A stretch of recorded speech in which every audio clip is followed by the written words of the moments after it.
Quem ganhou o debate? É a pergunta que todo mundo faz, né? Quem que vocês acham que ganhou o debate? O que importa... Mitre, foi o Mitre. Foi o Mitro. O Mitro ganhou mesmo. Mas o que importa mesmo é interesse, é a opinião do eleitor. E a Mônica tem os levantamentos quentinhos pra gente sobre quem se saiu melhor. Diga lá, Mônica, bom dia. Oi, Megali. Tô até rouca aqui. São levantamentos e bastidores também que eu vou trazer aqui, Megali. As pesquisas disponíveis até agora estão indicando que esse debate aí terminou no famoso pau a pau, né?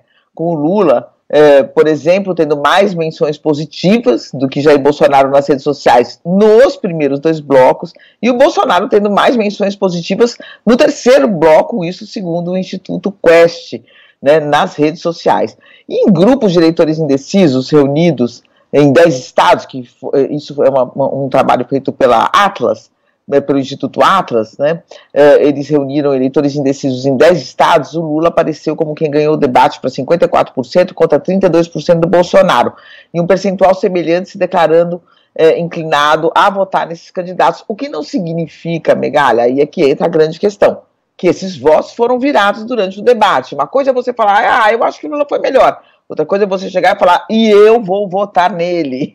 Quer dizer, um segundo passo, né? Pelo que eu apurei nas campanhas, esse percentual pequeno de eleitores indecisos, no Datafolha tem 1% de indecisos, é muito pouca gente que pode virar essa eleição para um lado ou para o outro, né, Megali? 5% de brancos e nulos, e alguns admitem mudar o voto, estão em branco e nulo hoje, mas admitem virar o seu voto para um dos candidatos até a reta final, mas até agora são eleitores que seguem aí duros na queda, né, mantendo a posição, né, e pelo visto esperando para tomar uma decisão definitiva nos últimos dias mesmo. Então, quer dizer, você falar, o Lula foi melhor, não, foi o Bolsonaro que foi melhor, não significa que os votos foram virados. Agora, o que ficou evidente, Megali? Ficou evidente algumas diferenças entre o Bolsonaro e o Lula nos bastidores. O presidente da República, ele se mostrou muito mais disposto a seguir orientações da sua equipe, especialmente do filho Carlos Bolsonaro, que estava dentro do estúdio, né? E nos bastidores fazia sinais que eram obedecidos pelo presidente da República. Por exemplo, para falar menos, ele fazia 5 dedos, juntava os dedos, menos, fala menos, para economizar o tempo e ter várias oportunidades de responder as questões colocadas pelo Lula. O Carlos Bolsonaro também fazia sinais para o Bolsonaro mudar de assunto. Quem está vendo a gente no estúdio pode ver o sinal que ele fazia assim com a mão.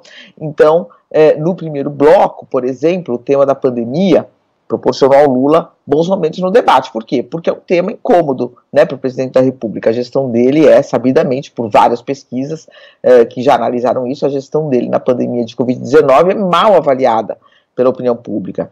Então o Lula estava ali nadando de braçada e o filho do presidente fez um sinal com as mãos para o presidente mudar o tema.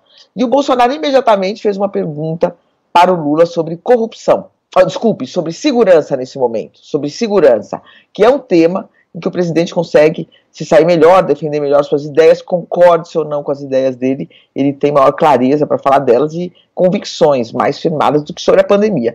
Já o Lula, Megali, ele mal olhava para a equipe, né? A equipe tentou várias vezes alertá-lo sobre o tempo que ele estava gastando em um tema incômodo como corrupção na Petrobras, né? Ele não mudava de assunto, quer dizer, ele falou, o Bolsonaro colocou a questão da corrupção da Petrobras para ele, e ele ficou ali um longo tempo, vários minutos, falando sobre essa corrupção que pesa, né, essa acusação que pesa sobre seu governo, mas sem falar da corrupção, por exemplo, de denúncias de corrupção do governo Bolsonaro, sem mudar de assunto nesse terceiro bloco, e falando muito.